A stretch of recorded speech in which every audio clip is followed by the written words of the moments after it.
буга чейин көңүл сыртында калып келген көйгөйгө президентибиз Садыр Жапаров олуттуу басым жасап, бүгүнкү күндө Ысык көл мурдагыдан да коргоого жана аяр мамилеге кылууга муктаж экендигин белгилеп, кечиктирилгис чараларды көрүүгө тапшырма койду. Келечектеги муундарга биздин бала бакырабызга ушундай Ысык көлдү таза өткөрүп бергенге ар бирибиз ар бир жаран өзүнүн салымын кошуп кетсе деп үмүттөнөбүз, суучулдар.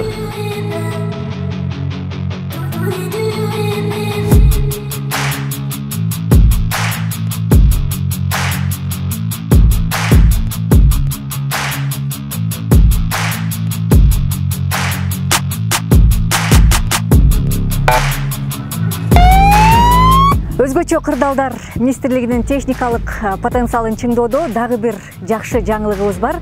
Сиздер көрүп турган Дельта катери мына ушул Түркия мамлекетинен жылдын башы менен келип отурат.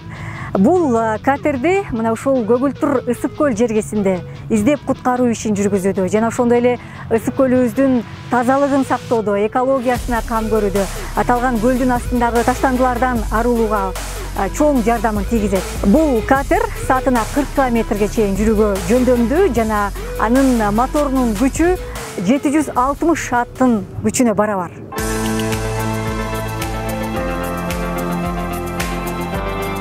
Бул катерди башкарып бара жаткан суучул үчүн ыңгайлуу шарт түзүлгөн. Дегенибиз, мына бул жакта орнотулган дисплей аркылуу суучул ушул суунун температурасын, суунун тереңдигин жана жүрүп бара жаткан катердин ылдамдыгын көрүп алууга мүмкүнчүлүк бар.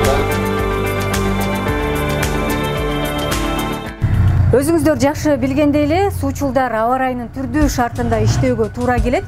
Айрыкча кыштын кыраан чилдесинде дагы биздин суучулдар көлгө чөмүлүүгө туура келет.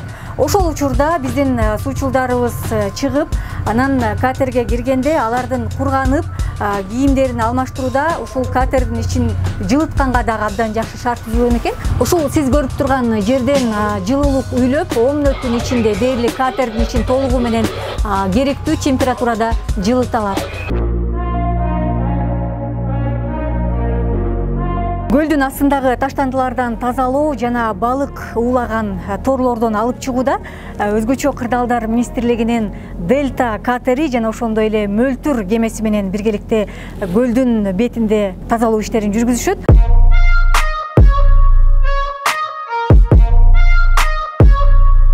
Мөлтүр кемесинде суучулдар жеке чыкпастан өзүнүн ишин үзгүлтүксүз жүргүзүүгө шарт түзүлгөн.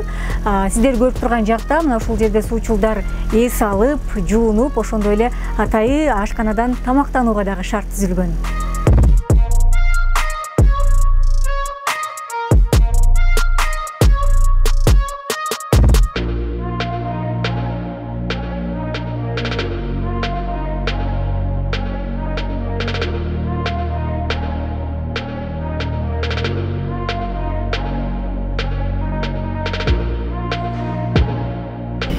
Самочувствие. Эми азыр очистка методом тролление болуп атат. Бул жерде ар бир 2 метр сайын 25 метрден 24 метрден ар кандай занавес сыяктуу кошкалар илинип турат. Ошо 28 метрге чейин кирип барып карап келдик. Астында грунтта кошкалардын биз ойлогондой эле кошканын истери турат. Грунт чийилип келатпы, таза эле азырынча мындай эле чөптөр эле илинип калыптыр. А мындай уже көп таштанды болчу жерлер болсо, алардын баарын көтөрүп чыкчыдай. Бизди Ысык көлдө ушундай масштабдуу очистка башталып жатканга биздин суучулдар с удовольствием баары чыгып, баары с удовольствием погружение кылып иштеп тазалап жатабыз.